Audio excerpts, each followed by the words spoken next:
Bonjour à tous, ravi de vous retrouver pour cette nouvelle émission de Qui veut gagner les 10 puissance 6.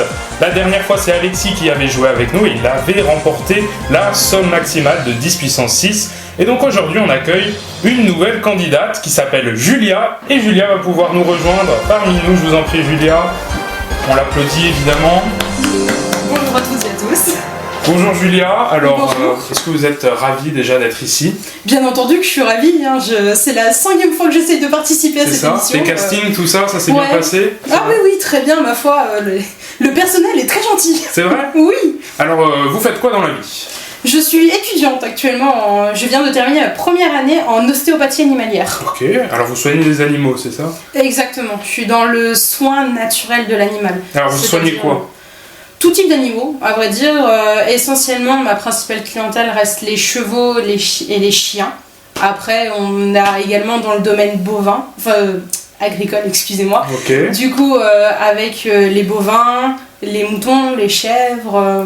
Ils sont malades des fois, les bovins, tout ça, faut les soigner. Oui, on peut avoir des cas de luxation, on peut venir aider l'animal à mieux guérir. Ok.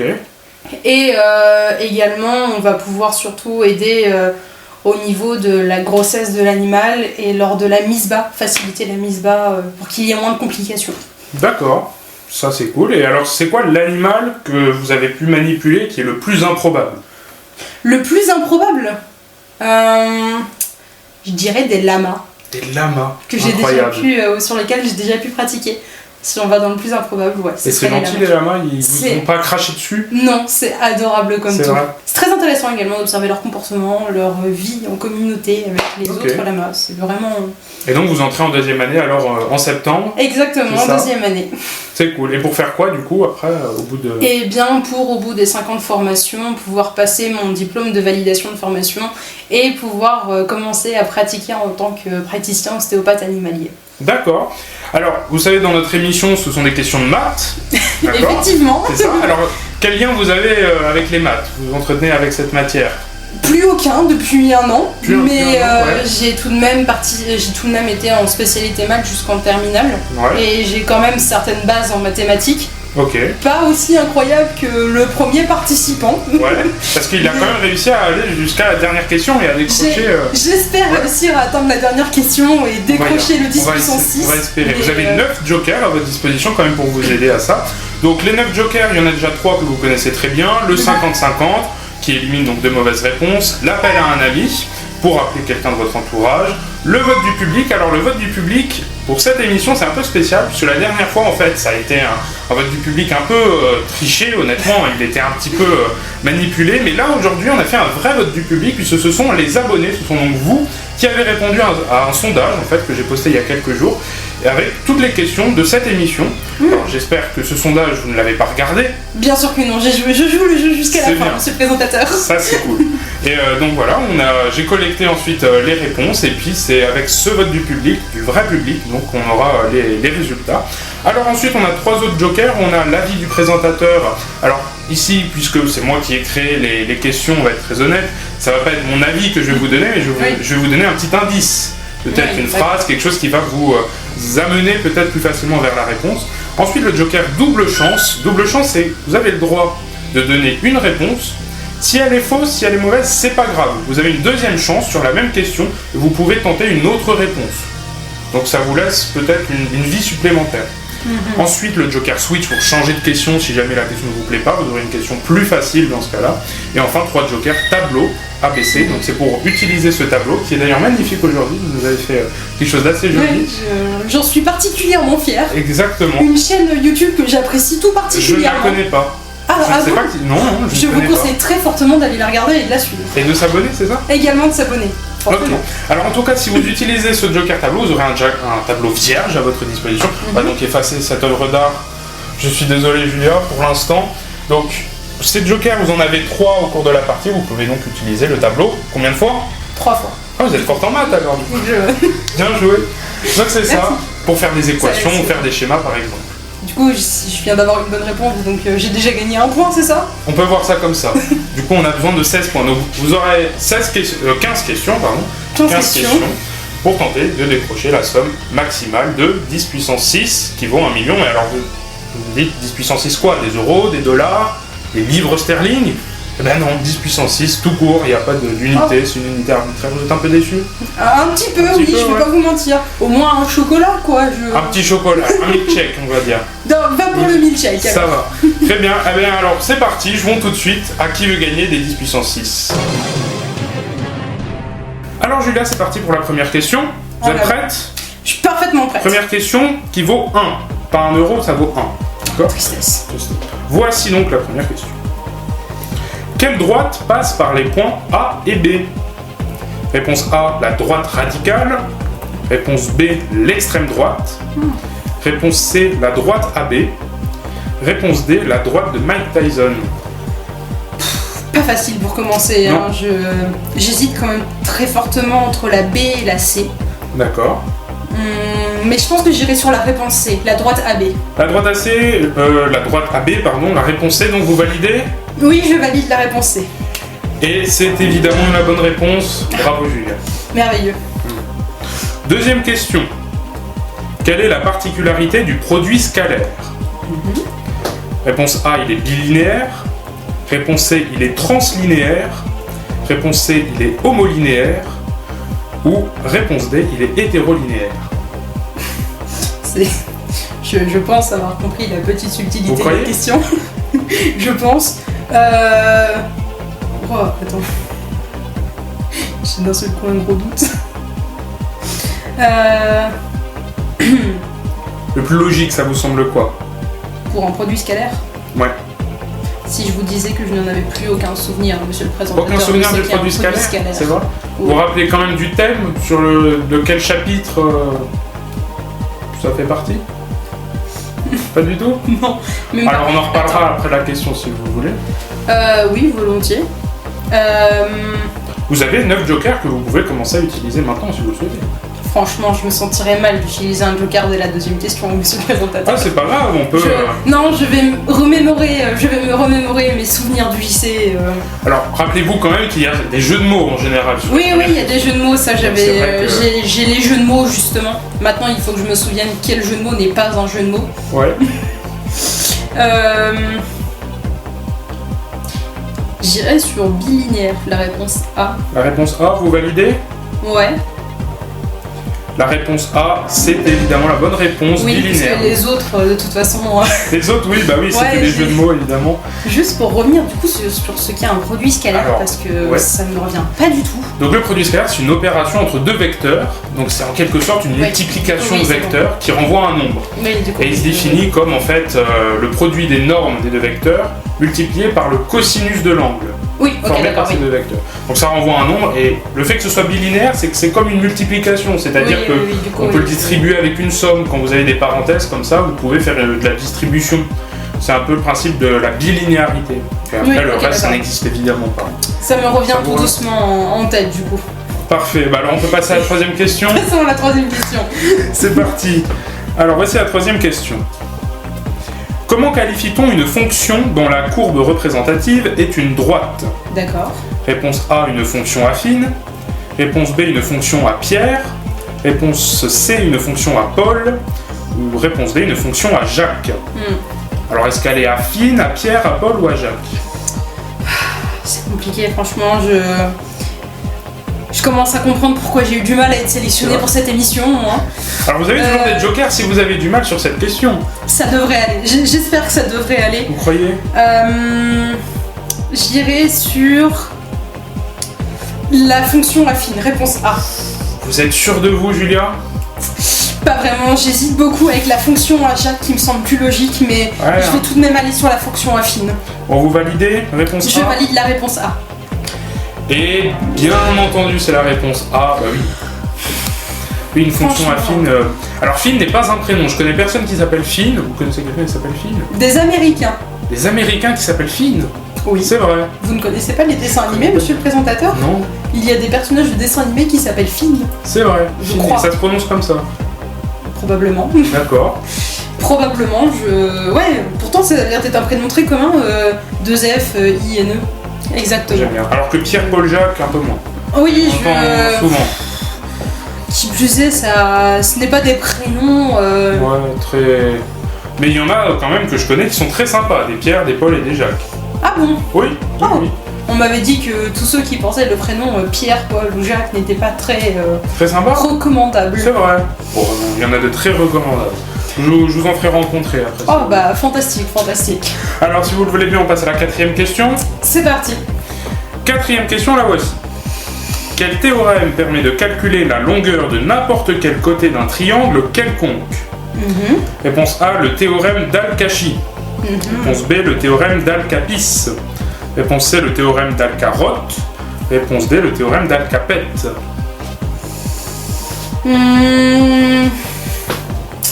Le théorème d'Al-Kapet me semble intéressant comme réponse. C'est vrai? Ouais, très intéressant, mais je pense que je vais continuer sur ma lancée de tout à l'heure. C'est vrai? Oui, continuons sur la réponse A, le Encore théorème la réponse d'Al-Kashi. C'est- Encore la réponse Ouais. A. Vous validez? Je valide la réponse A. Avec de la chance.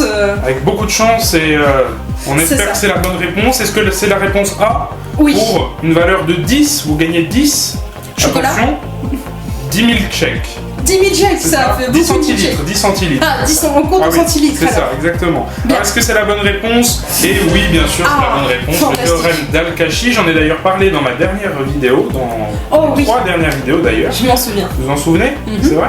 Et bien voilà, donc c'est un théorème qui permet de calculer la longueur de n'importe quel côté d'un triangle quelconque, pas forcément rectangle.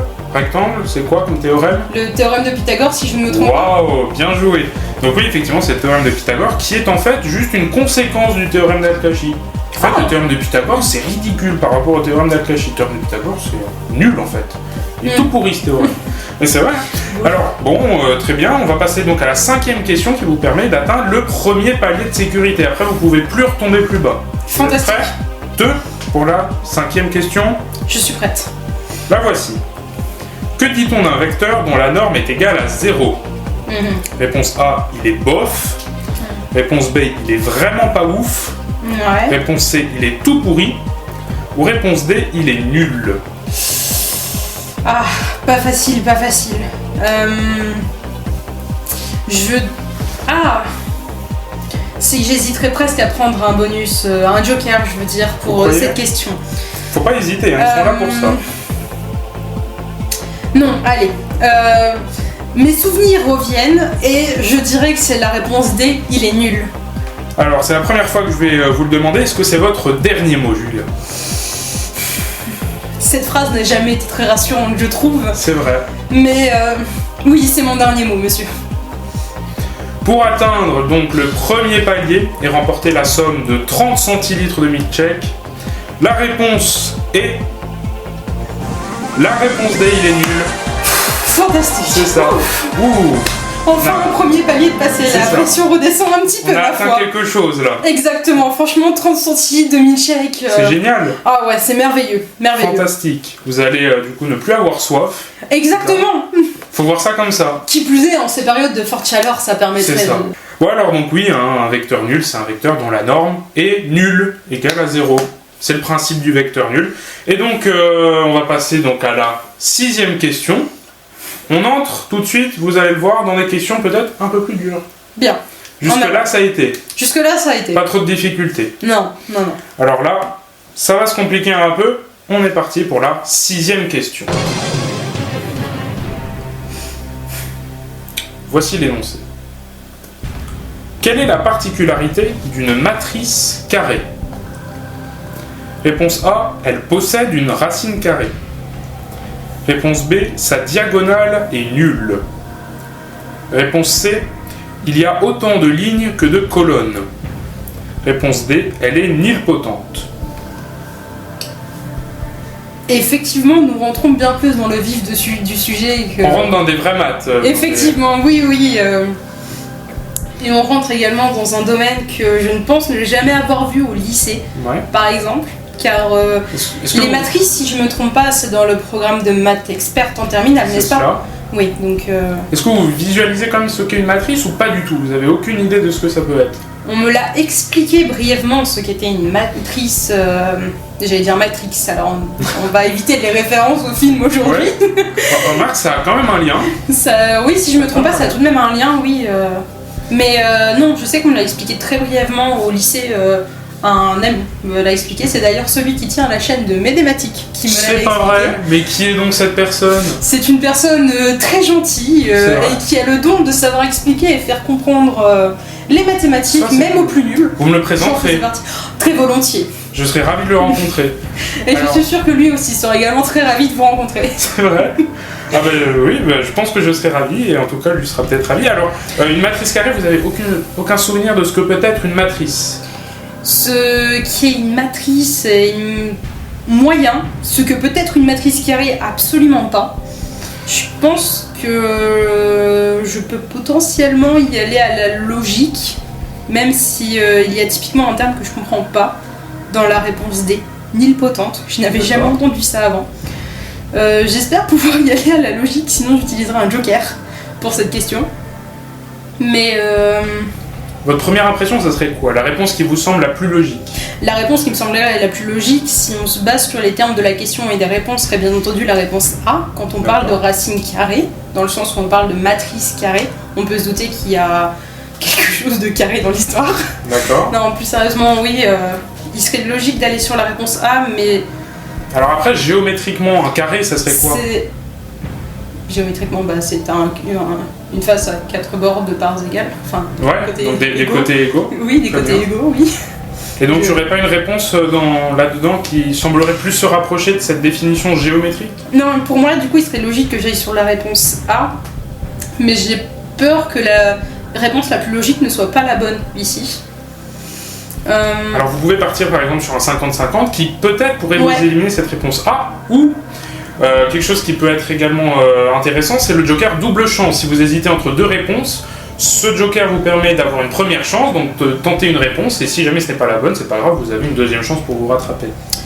Ce dont j'ai peur, c'est d'avoir besoin de ces jokers plus tard. D'accord. Mais je pense que je vais utiliser le joker 50-50 ici. Très bien, c'est votre dernier mot? Oui, c'est mon dernier mot. Voir s'il m'élimine la réponse que j'ai en tête ou non. Alors, ordinateur, veuillez éliminer deux mauvaises réponses. Ah! Je suis heureuse parce qu'il m'a éliminé le terme que je n'aimais pas, mais d'un côté, je suis malheureuse parce qu'il a éliminé la question que je voulais. C'est ça, vous n'avez plus la réponse A. Non, d'un côté, je suis contente parce que techniquement, ma logique était juste dans le sens où ce qui est le plus logique n'est pas forcément la bonne réponse ici. Ouais. Après, à savoir si c'est la B ou la C. Du coup, soit B, cette diagonale est nulle, ou alors C, autant de lignes que de colonnes. Pour une matrice carrée, donc. Je pense que je vais réfléchir par logique comme juste avant, et je sais pas du tout si ma logique est éclatée ici ou non. Mais je pense que je vais valider la réponse C, autant de lignes que de colonnes. Est-ce que c'est votre dernier mot? C'est mon dernier mot.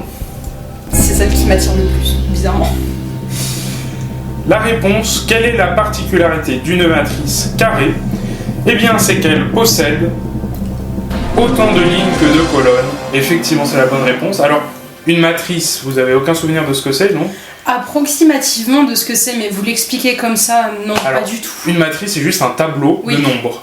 Oui. Un tableau où dans chaque case, il y a des nombres, tout simplement. Et donc, une matrice carrée, c'est effectivement une matrice qui possède autant de lignes du tableau que de colonnes du tableau. Ok. Alors une matrice avec une diagonale nulle, non, ça n'a rien à voir avec une matrice carrée. Quoique, pour qu'il y ait une diagonale dans une matrice, il faut forcément que cette matrice soit carrée. Si c'est un rectangle, il n'y a pas vraiment de diagonale en fait. Oui, on ne peut pas parler de diagonale dans un tableau. Mais voilà, l'un n'implique pas forcément l'autre. En revanche, effectivement, dans une matrice carrée, il y a forcément autant de lignes que de colonnes. C'est le principe. Donc bravo, vous avez utilisé quand même un joker, mais il vous reste quand même encore 8 jokers. On va passer à la 7e question. L'énoncé, le voici. Dans un cube d'arête 1 cm, quelle est la longueur d'une diagonale passant par son centre? Réponse A, 2 cm. Réponse B, 3 cm. Réponse C, racine carrée de 2 cm. Réponse D, racine carrée de 3 cm. D'accord. Donc, un cube d'arête 1 cm. Bien. Je vais beaucoup visualiser, désolé s'il y a des blancs pendant que je réfléchis. C'est le but de l'émission. Du coup, 1 cm.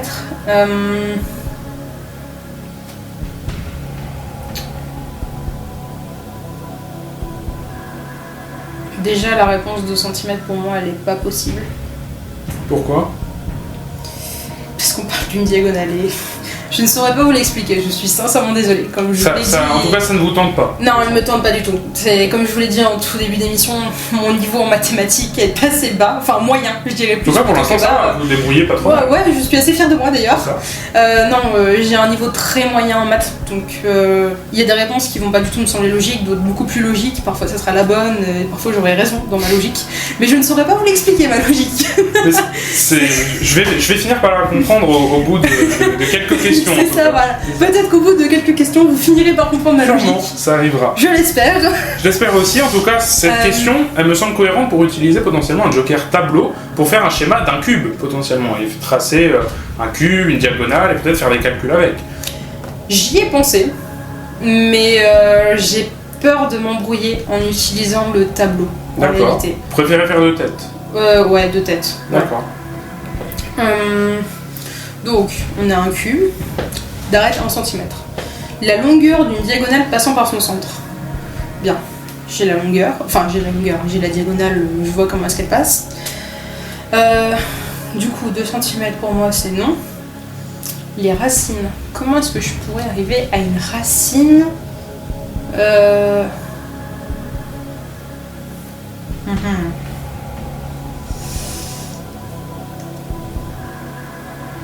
Où est-ce que vous rencontrez des racines carrées en mathématiques? C'est une bonne question. Dans les équations que me donnait ma professeure de mathématiques en terminale. Voilà où je rencontrais. Qui s'appelle Madame Barata. D'accord, on l'embrasse. Petit coucou à elle. Bonjour, si elle regarde cette vidéo. Petit coucou à elle et j'espère que vous vous portez bien depuis 1 an.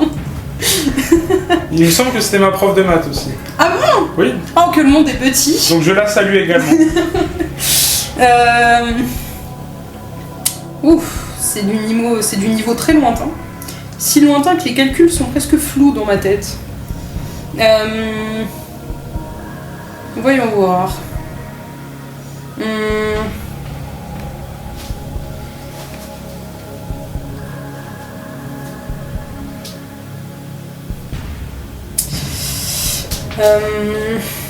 Donc pour moi le 2 cm ça allait pas. Les racines, où est-ce qu'on peut les rencontrer? Je pense que c'est une bonne logique par laquelle je peux passer pour... Pourquoi j'ai pi qui me vient en tête? J'ai un cercle qui... Ah oui, j'ai un cercle qui vient de me venir en tête. Ah, c'est pas mal.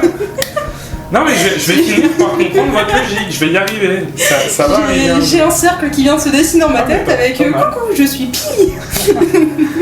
Alors non, du coup on enlève pi, il n'a rien à faire ici. Non, pourquoi j'ai un cercle qui m'est venu en tête, je n'en ai aucune idée. Bon, un cube, vous savez déjà ce que c'est. Ah oui, bien sûr que oui, je sais ce que c'est. On s'en sert pour faire des petites sculptures avec les enfants. J'ai... Non, tout simplement, oui, bien sûr, je vois ce qu'il y a un cube, je visualise très bien la question. Maintenant, c'est à voir, parce que visualiser est une chose, trouver la bonne réponse en est une autre. C'est ça. C'est... Voyons voir. J'irai sur du racine carrée déjà, parce que le 2 et 3 cm ne me... Je vous inspire pas. Absolument pas. D'accord. C'est... Vous voyez, moi en mathématiques, j'ai une logique très bête qui fonctionne, non? Plus c'est facile, moins ça peut être la bonne réponse. Vous voyez? C'est souvent ça en maths des fois. C'est vrai que des fois, les réponses les plus simples semblent ne pas être les bonnes. Exactement, alors parfois c'est la réponse la plus simple qui était la bonne réponse. Non, après on parle de quelque chose qu'on peut demander à des 6e de faire. Alors c'est pour ça que peut-être le visualiser peut être une bonne idée. Peut-être visualiser déjà la diagonale d'un carré pour voir ce que ça donne, essayer de calculer la longueur de la diagonale d'un carré, puisqu'un cube finalement ce sont des carrés. N'est-ce pas? Attendez,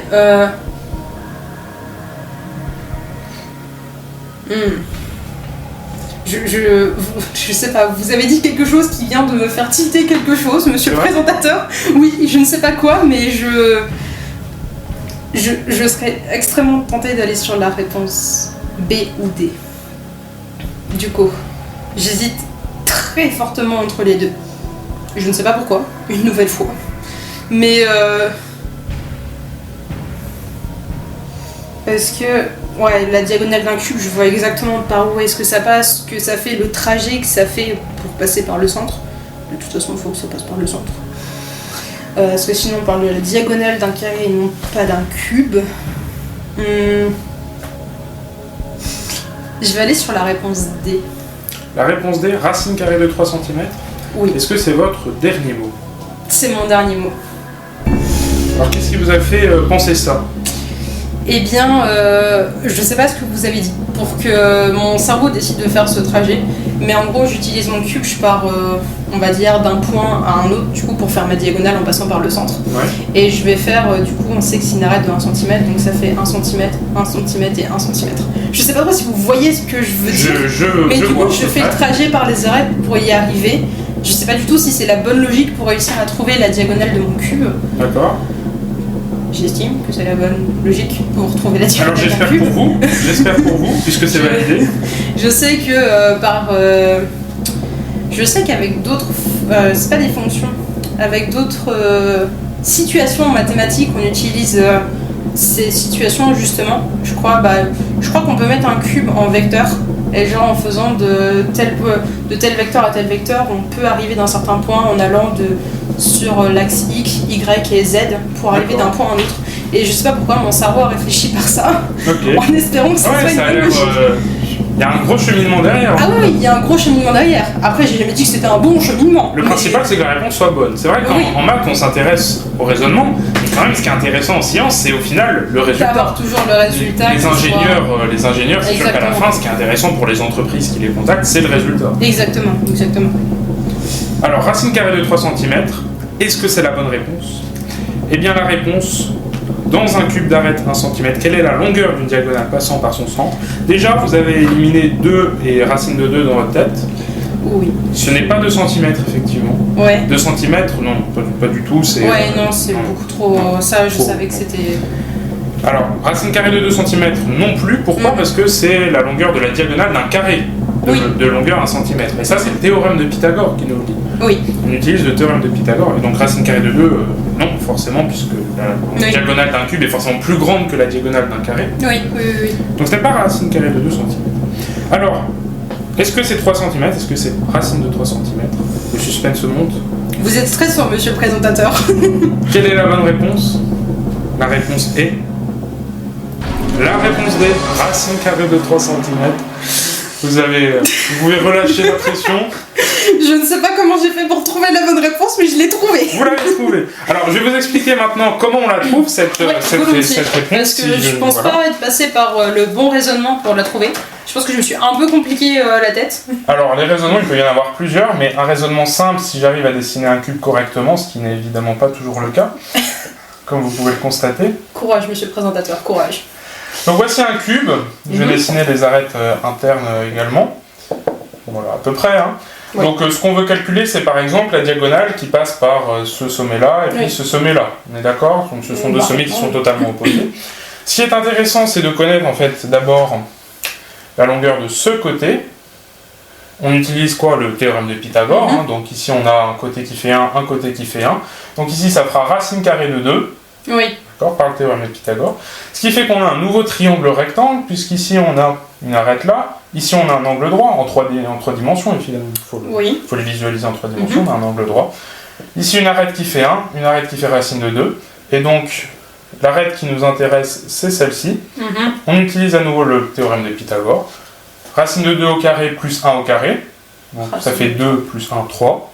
Le tout on passe sous la racine, ça fait donc racine de 3. Racine de 3 cm, c'est donc ce qu'il fallait trouver. Vous l'avez trouvé, je ne sais pas par quel moyen, mais je l'ai trouvé. C'est ça, c'est le principal. Donc vous venez donc de gagner 100 centilitres de milkshake. 100 centilitres, ce qui fait d'ailleurs... C'était des millilitres. C'est vrai? Ah bah si vous voulez, on convertit en millilitres. Non merci, ça ira. Niveau budget de l'émission, si vous parvenez à répondre à la dernière question, vous gagnerez 10 puissance 6 centilitres. Je pense pas que le budget de l'émission sera suffisant. Ah, il faut investir. C'est ça. Alors pour ça, il faut soit vous abonner à la chaîne pour qu'on puisse évidemment faire beaucoup de centilitres de milkshake. Exactement. Soit acheter également des t-shirts médématiques. T-shirts médématiques que vous pouvez d'ailleurs retrouver sur la Médé boutique et en acheter autant que vous voulez. Et d'ailleurs en parlant de t-shirts médématiques, je vais aller me changer parce que j'en ai actuellement pas.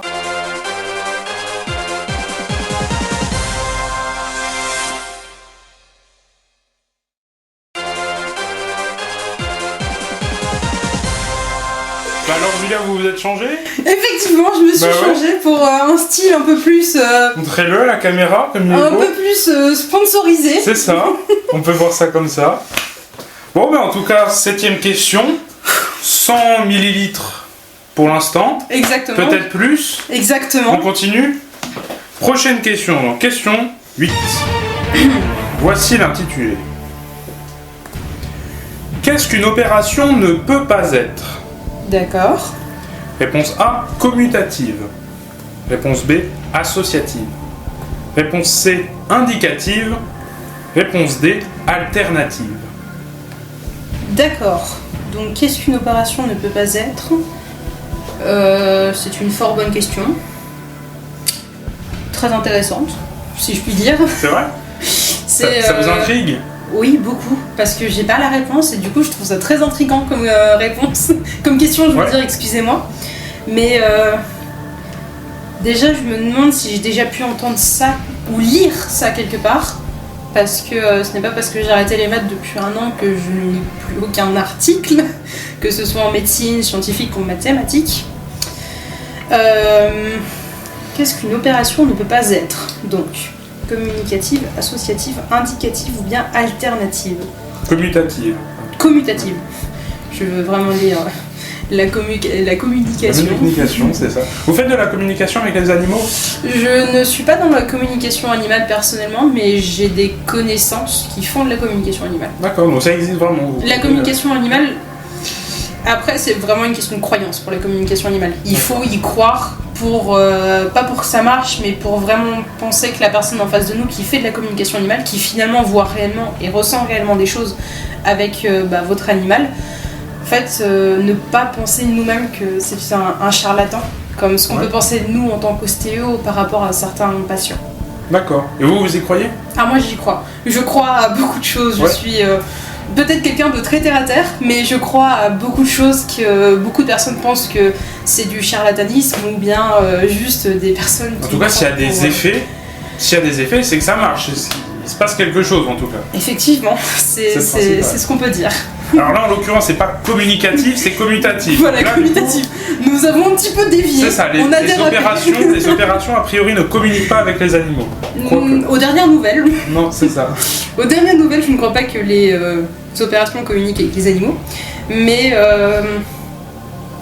commutative, associative, indicative ou bien alternative. Du coup, ne peut pas l'être. Ça veut dire qu'il y a 3 solutions ici qui sont des opérations. Déjà, on va raisonner comme ça.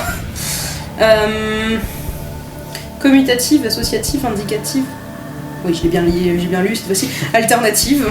Alors, est-ce qu'une opération peut être commutative?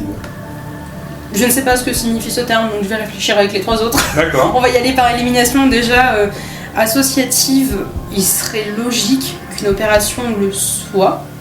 Enfin... On va rester dans ma logique. Ouais. Du coup, dans ma logique, il est logique qu'une opérative soit associative, dans le sens où elle associe différents termes. Je sais pas si vous comprenez ce que je veux dire. Je vois. Je suis contente de me faire comprendre, c'est tout. Jusque-là, ça va. Indicative. Est-ce qu'une opération indique des choses? Je sais pas s'il faut le prendre dans ce sens-là, cette question, très sincèrement. Franchement... J'hésite entre alternative et commutative. J'aime pas. Il vous reste 8 jokers. Oui, bien sûr. Jokers qu'il ne faut pas utiliser. Vous êtes déjà à la question 8. Donc, il reste encore quelques questions. Donc, Ah oui, bien sûr, oui. C'est pour ça que je réfléchis à ne pas tous les utiliser dès le début, histoire de toujours en avoir si les questions se compliquent de manière significative par la suite. C'est ça. Mais là, on n'est plus au début, donc faut vraiment pas hésiter. Ah oui, bien sûr, oui. Associative et indicative me semble logique pour une opération. Comme tout à l'heure, je n'essayerai pas de vous expliquer ma logique. Même si elle a l'air de fonctionner depuis le début de l'émission, ma foi. Peut-être le vote du public, pour voir ce qu'en pensent justement nos abonnés qui ont répondu au sondage que j'ai publié il y a quelques jours. Je peux, ça pourrait être une bonne idée. Sachant qu'effectivement, le public ne donne pas forcément toujours les bonnes réponses. Non, oui, ce serait seulement une échelle m'indiquant... je sais pas si échelle était le bon mot ici, mais On comprend.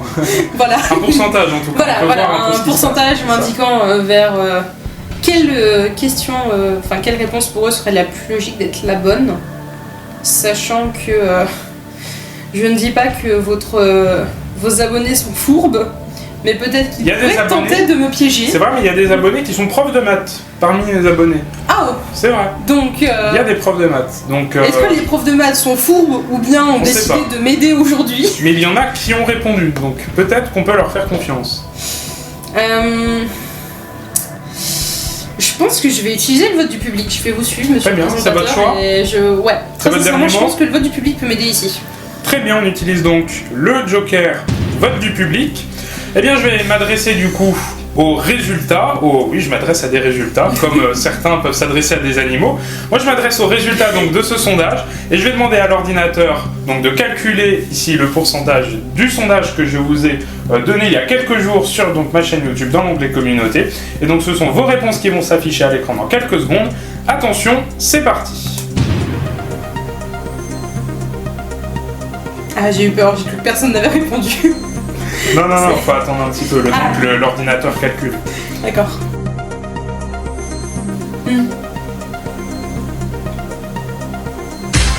Ah, on a les réponses de nos abonnés. Donc, là déjà, la réponse A, déjà, là, ils sont à peu près sûrs que... Non, du coup, je pense que je vais éliminer la réponse A de ma logique. D'accord.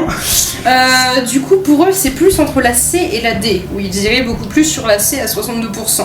Bah, 2 fois plus pour le coup. 2 fois plus de coup, C que de D. Exactement, 2 fois plus. Vous avez... non, c'est exactement 2 fois plus, même. Et bah... Vous savez quoi, monsieur le présentateur, je vais faire confiance à vos abonnés et je vais suivre leur logique. C'est vrai? Leur réponse, oui. Et je vais valider la réponse C. La réponse C indicative, est-ce que c'est votre dernier mot? C'est mon dernier mot. Vos abonnés me font très peur, mais c'est mon dernier mot. Alors, est-ce que vous avez été fourbe chez vous lorsque vous avez répondu au sondage? Est-ce que vous avez été cohérent? Est-ce que vous avez donné la bonne réponse? Est-ce que vous avez bien aidé Julia? La réponse... Maintenant. Et... Je l'espère. La réponse est indicative. Je vous adore, les abonnés de Médématique. Eh bien voilà, vous avez donné la bonne réponse, donc vous avez aidé Julia. Merci à tous ceux qui ont répondu, et donc bravo Julia. Merci. Donc pour associatif, je pense que j'avais à peu près la bonne logique. Par contre, je ne dirais pas non à une explication de ces termes. Eh bien, je vais vous la donner, bien sûr. Donc une opération, vous savez ce que c'est? Addition, multiplication, division, il n'y a etc. aucun souci. Alors, commutative, c'est lorsque vous prenez par exemple deux nombres. Une opération est commutative lorsque si on fait l'opération dans un sens ou dans l'autre, ça changerait en résultat. L'addition, ça changerait en résultat. 3 plus 2, c'est pareil que 2 plus 3. Ce qui est également le cas pour certaines multiplications. Voilà, multiplication, pareil. Donc une opération est commutative dans ce cas-là. D'accord, on peut changer l'ordre ici des termes. Oui, du coup, on peut... Associative, c'est lorsqu'on n'a pas besoin de mettre de parenthèses lorsqu'on fait un calcul. Je vous donne un exemple. Par exemple, je sais pas moi, la soustraction. La soustraction, si je fais par exemple 3 moins 2 moins 1, ici je vais de gauche à droite, je fais 3 moins 2, ça fait 1, 1 moins 1, ça fait 0. D'accord ? Donc là, j'ai fait l'opération comme si je mettais ici des parenthèses ici à gauche, ça revient exactement au même, vous êtes d'accord ? Alors que si je fais l'opération en mettant les parenthèses ici, 3 moins 2 moins 1, alors ça donne quoi ? 2 moins 1, ça fait 1, 3 moins 1, ça fait 2. Ça fait pas 0 comme on avait trouvé, donc c'est pas pareil. Donc la soustraction ici n'est pas associative parce que ici on est obligé de mettre des parenthèses pour savoir dans quel ordre on va lire l'opération. Si on n'en met pas, ça voudra dire qu'on lit de gauche à droite. Mais si on met des parenthèses, ça ne donnera pas toujours le même résultat. D'accord, ok. Oui. Voilà. Et donc alternative, c'est une sorte d'associativité, ça ressemble beaucoup. C'est juste un peu moins fort parce que alternative, c'est quand on utilise 2 fois le même nombre. Ici, j'ai utilisé 3 nombres différents, mais alternative, c'est une associativité avec 2 fois le même nombre. D'accord. Mais en tout cas, voilà, ce sont des termes qui sont relatifs à des opérations, alors qu'indicatif, pas du tout. Une opération indicative, ça ne veut rien dire. Donc, bravo encore aux abonnés qui ont répondu indicative. Et donc, vous avez donc acquis 300 millilitres voilà. De milkshake. C'est ça. Vous êtes contente? J'étais très heureuse, ma foi, très très heureuse, oui. On va passer à la prochaine question. C'est parti. Voici l'intitulé. Qu'est-ce qu'une fraction rationnelle? D'accord. Réponse A, un produit de matrice. Réponse B, un produit de vecteur. Réponse C, un quotient de nombres complexes. Réponse D, un quotient de polynômes. D'accord. Voyant l'intitulé de la question, je me disais que ça serait facile. Voyant les réponses, je me dis que ça l'est beaucoup moins.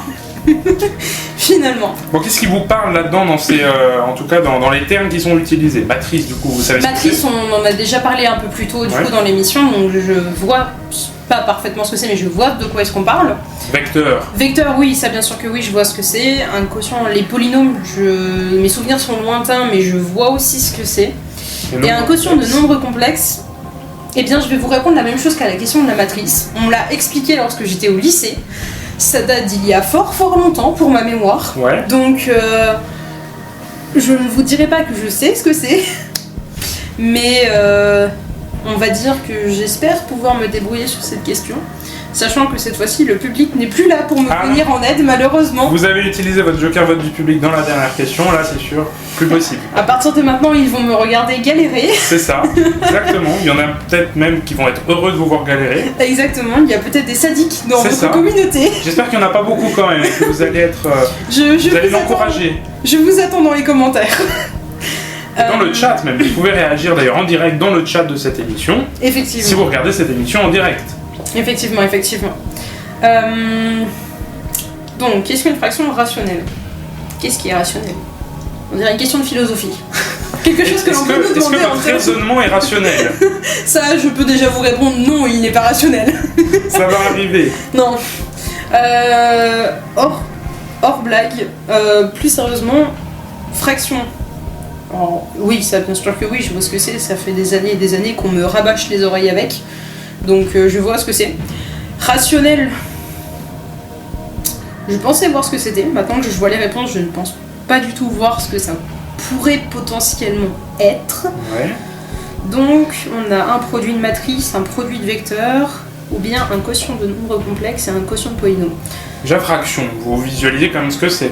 Est-ce qu'il n'y a pas des réponses que vous pouvez peut-être éliminer? À travers les fractions? Oui. Et avec les fractions, je serais déjà tentée d'éliminer la matrice.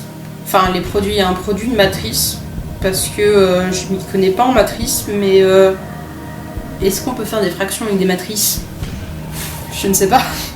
Je viens juste de me poser la question en fait. Est-ce que je sais si on peut faire des fractions avec une matrice? Du peu que j'en sais des matrices, pour moi, je vois pas de fraction possible dedans. Alors là, c'est pas, attention, une fraction de matrice, mais un produit de matrice. Oui, un produit. Merde. C'est ça dont on nous parle. Faut que je réfléchisse dans le bon sens. C'est ça. Donc un produit de matrice. Est-ce qu'on pourrait faire un produit de matrice? Alors est-ce qu'un produit de matrice est une fraction rationnelle? Vous venez de me perdre, monsieur le présentateur. Alors la question est, qu'est-ce qu'est une fraction rationnelle? Qu'est-ce que c'est? Est-ce que c'est un produit de matrice? Est-ce qu'un produit de matrice, c'est une fraction rationnelle? D'accord, ok, c'est bon, je l'ai comprise. Merci. Je vous en prie, avec plaisir. Demandez-moi quand vous voulez. Non, ok, d'accord, oui, c'est bon, je viens de comprendre la question. Oui. Est-ce qu'un produit de matrice peut être une fraction rationnelle? Est-ce qu'un produit de vecteur peut être une fraction rationnelle? Et ainsi de suite jusqu'à la réponse D. Exactement. Puis-je supposer que toutes les réponses sont juste dans le sens où un produit de matrice ça existe, un produit de vecteur, oui, un produit de vecteur ça existe, un quotient de nombre complexe, un quotient de polynôme existe. Après, le tout est de savoir dans lequel des cas est-ce que c'est une fraction rationnelle. Alors, il vous reste encore 7 jokers, d'accord, dont l'appel à un ami. Il vous reste également des jokers qui peuvent vous permettre d'accéder plus facilement à la réponse, ou le joker switch pour changer de question si elle ne vous plaît pas. Alors, je pense pas que le joker tableau vous soit utile dans cette question. Non, clairement pas. Non, le joker tableau ne m'est pas utile dans cette situation. Je pense pas que l'appel à un ami me soit très utile ici, dans le sens où je ne sais pas si mon ami saura comment me répondre. Ouais. Mon ami est peut-être douée en mathématiques, mais je ne sais pas du tout si elle connaît ça. Voyons voir. Si je devais utiliser un joker, lequel serait le plus intéressant à utiliser ici? Le double chance, non. Parce que j'en ai aucune qui me tente vraiment dans cette histoire. L'avis du présentateur, je serais plutôt tentée d'utiliser plus tard, D'accord. très sincèrement. Et le switch? Le switch, du coup, ça serait le joker le plus intéressant ici. Après, est-ce que je vais l'utiliser ici ou plus tard? Ou est-ce que je vais essayer de me creuser un peu la tête, voir... Je vais déjà continuer à réfléchir un peu plus sur la question. Je vous en prie. Essayer de voir si, pour moi, il y a quelque chose qui pourrait aller. On va dire ça comme ça. C'est ça. Donc, un produit de matrice, un produit de vecteur, un quotient de nombre complexe ou bien un quotient de polynôme.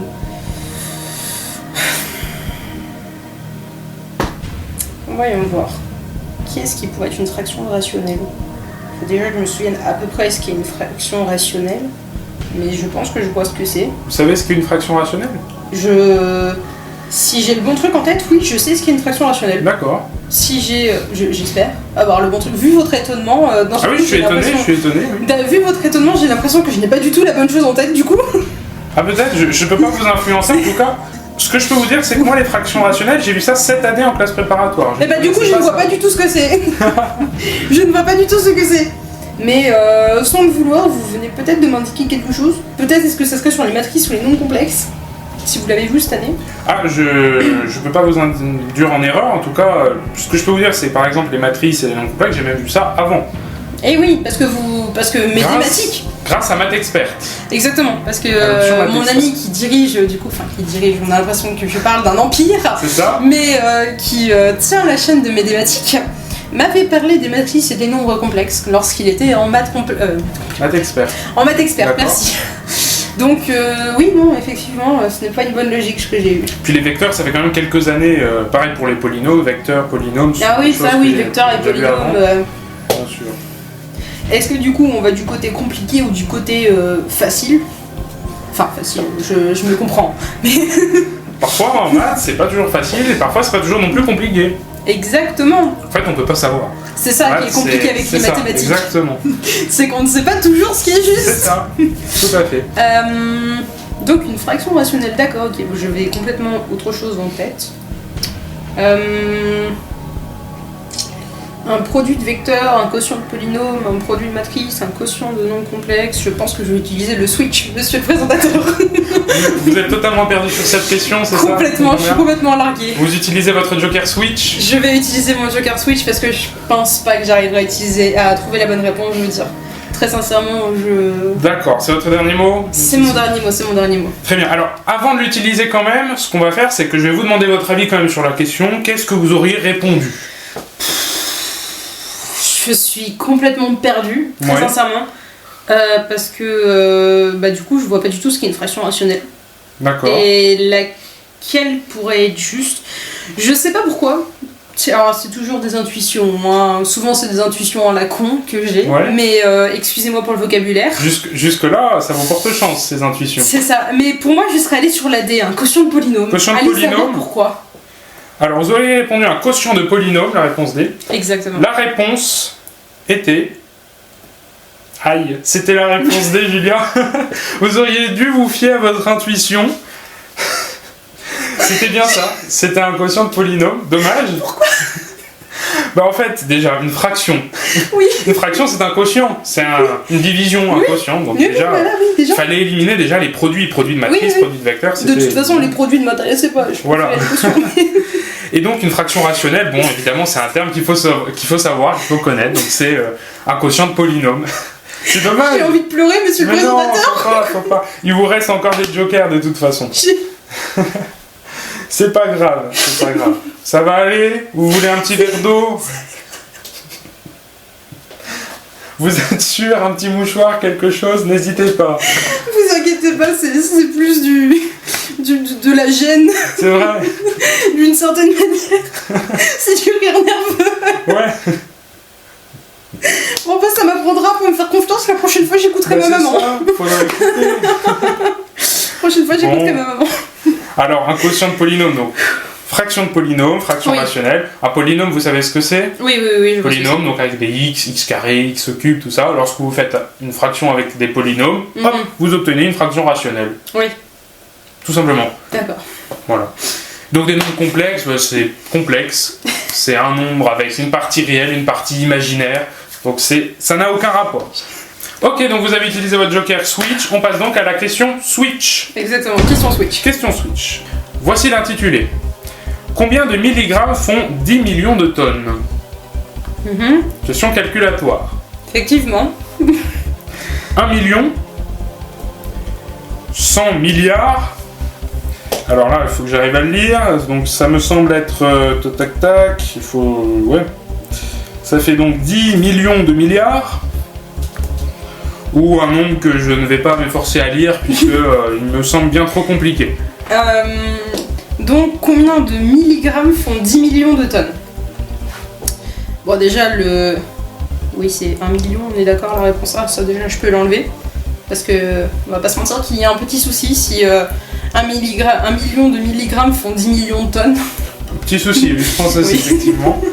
Ou alors c'est qu'on s'est peut-être un petit peu trompé dans la notation. Vous voyez. Du coup, B c'est 100 milliards, si je ne me trompe pas. Attends. Oui, B c'est 100 milliards. Oui, 100 milliards. Voyons voir. Donc j'ai... oui, du coup j'ai ça. Vous avez le joker tableau pour faire un schéma, peut-être, pour faire de la conversion, ça peut être intéressant. Eh bien, voyez-vous, cela fait beaucoup d'années que je me trompe dans mes tableaux quand je les pose. C'est vrai? Ah oui, à chaque fois j'oublie toujours une ou deux colonnes. Allez savoir pourquoi, mais j'oublie toujours des colonnes. Et vous pensez que vous allez en oublier aussi? Ah oui, j'en oublie systématiquement. D'accord. Quand je pose mes tableaux, j'en oublie systématiquement. Je sais pas pourquoi. C'est comme mes multiplications par exemple. Et vous préférez faire de tête? Je préfère faire de tête. D'accord. Pourquoi? Je ne sais pas. Peut-être que j'aime me compliquer la vie. Ah mais c'est pas mal, en tout cas si vous faites du calcul mental ça vous entraîne beaucoup, et ça c'est bien. Oui, clairement oui. Du coup, j'ai de toute façon j'ai à peu près mon tableau en tête. Maintenant il faut que je sache si j'oublie une ou deux colonnes. C'est pour ça que j'aime pas poser mes tableaux. Parce qu'après je suis persuadée que j'ai bon et puis... Bref, voilà. C'est ma vie, c'est mes problèmes. Ah ouais, je comprends. Ça m'arrive d'avoir le même problème des fois. C'est vrai que le calcul mental en mathématiques c'est quand même pas la partie la plus intéressante. Même les profs de maths se trompent souvent quand même en calcul mental. Et oui, parce qu'on a tellement pris l'habitude d'avoir des calculatrices et de les poser sur nos calculatrices qu'aujourd'hui le calcul mental a été complètement éradiqué de nos habitudes. Et c'est bien dommage. Exactement, oui. Bien dommage. Il faut apprendre à refaire les calculs. Heureusement qu'il y a encore des professeurs qui forcent leurs élèves à utiliser le calcul mental. Ouais, mon petit frère, qu'on a eu un beaucoup plus jeune, mais du coup aujourd'hui il peut... Le jeu préféré de ce professeur de mathématiques à mon petit frère, c'était de leur faire réciter leur table de multiplication en moins de temps possible. Et celui qui réussissait à faire le meilleur temps gagnait un bonbon. Ah, j'avais fait ça en primaire. J'avais fait ça en CM1 dans mes souvenirs et j'avais gagné le bonbon. C'est la même chose pour mon petit frère, je crois bien qu'il détenait le record. D'accord. Il faudrait que je le rencontre, votre petit frère. En attendant, aujourd'hui, si vous voulez, il pourra peut-être un jour participer à votre émission. S'il réussit à passer les castings. Exactement, s'il réussit à passer les castings, franchement, je suis sûre qu'il serait très heureux d'être ici. Totalement. Surtout quand l'année prochaine, il rentre en maths experte. D'accord. Donc peut-être qu'il sera un petit peu plus calé que moi. Non, il rentre en maths experte au lycée militaire d'Autun. D'accord. Il n'est pas dans le coin, mais... Non mais oui, voilà, si jamais ça venait à l'intéresser, je pourrais lui proposer de participer au casting. Avec plaisir, c'est quand il veut. Et donc, voilà. Donc pour en revenir à notre question, 10 millions de tonnes. Ah mon dieu, je suis partie... Moi j'étais partie sur 10 tonnes déjà. Ah oui, non. Donc je n'aurais clairement pas eu assez de zéros. Non. Alors là, c'est vrai que, calcul mental, c'est vrai que c'est compliqué, beaucoup de zéros. C'est vrai que moi, pour la petite anecdote, quand même, en classe préparatoire, j'avais un DS en fait, et on n'a pas le droit à la calculatrice en DS de maths, on doit tout faire de tête. Et j'arrive à un moment donné avec une fraction avec des nombres à 5 chiffres. Des fractions de nombres à 5 chiffres, avec des multiplications aussi à 5 chiffres. Chose que je n'avais pas faite depuis très longtemps. Poser des divisions et des multiplications, j'étais loin d'avoir fait ça depuis longtemps. Les divisions euclidiennes, c'est plus... C'est ça, exactement. Et donc moi, j'avais pas fait ça depuis longtemps, et il fallait faire ça de tête, et en tout cas le poser sur la copie. Et donc j'ai fait ça, j'ai passé vraiment 3 quarts d'heure à poser. Il y avait 4 ou 5 fractions, il y avait aussi 3 puissance 8 qu'il fallait calculer. 3 puissance 8, c'est beaucoup. Ah oui. J'ai dû calculer ça à la main. Et à la fin, j'ai rendu ma copie, et puis quand il a corrigé, il m'a dit « Mais Médéric, qu'est-ce que vous avez fait? Ça sert à rien d'avoir fait ça, j'attendais juste le résultat sous la forme d'une fraction. » Et donc au final, je me suis retrouvé à avoir... j'ai passé 3 quarts d'heure sur ces calculs et ça n'a servi à rien au final. C'est fort triste comme anecdote. C'est vrai, c'est un peu triste. Vous avez dû vous sentir un petit peu seul, non? Un peu seul, un peu bête, parce que on était plusieurs dans la classe à avoir fait ça quand même. Ah bah... Ça m'a rassuré. Tant que vous n'êtes pas le seul. C'est ça, mais j'étais celui qui s'est fait le plus gronder quand même. Ah, triste. C'est ça. Pour en revenir à notre question, la A et la B pour moi c'est beaucoup trop peu. Du coup ça se jouerait entre la C et la D. La D, vous pouvez lire ce nombre au moins? Non. Ah non, je vais vous montrer sans Vous voulez savoir. pas essayer? Non, je vais même pas essayer de le lire ce nombre. Vous voulez que j'essaye? Attendez, je vais essayer. On vous encourage. Alors, je vais compter par paquet de 9 zéros pour faire des milliards. Donc attendez. D'accord. Milliards. Donc on serait sur 1000 milliards de milliards pour la réponse D. Ça en fait. Ça en fait beaucoup. Ça en fait des zéros, hein. C'est pas ce que vous allez gagner si vous répondez à la dernière question de cette émission, on est d'accord? Non, on gagne un 10 puissance 6. C'est ça. Mm. C'est moins que 1000 milliards de milliards. C'est une petite carte où dessus il y a écrit 10 puissance 6. C'est ça. Ah. Exactement. Vous avez tout compris. J'espère vraiment qu'elle coûtera cher d'ici quelques années. Peut-être. Peut-être qu'elle coûtera 10 puissance 6. Ou 1000 milliards de milliards. Ou 1000 milliards de milliards. On espère. Ou peut-être 10 puissance 6 du prix final qu'il y a à côté du chiffre de la question. Peut-être aussi. Tout peut arriver. Exactement. Non, plus sérieusement, 10 millions de tonnes en milligrammes. Du coup, la A et la B pour moi c'est beaucoup trop peu. Ça joue entre la C et la D.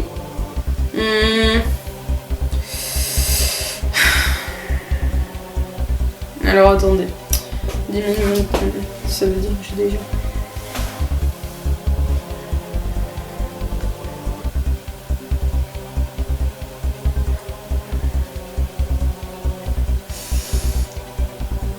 Je pense que je vais valider la réponse C. Vous validez la réponse C? D.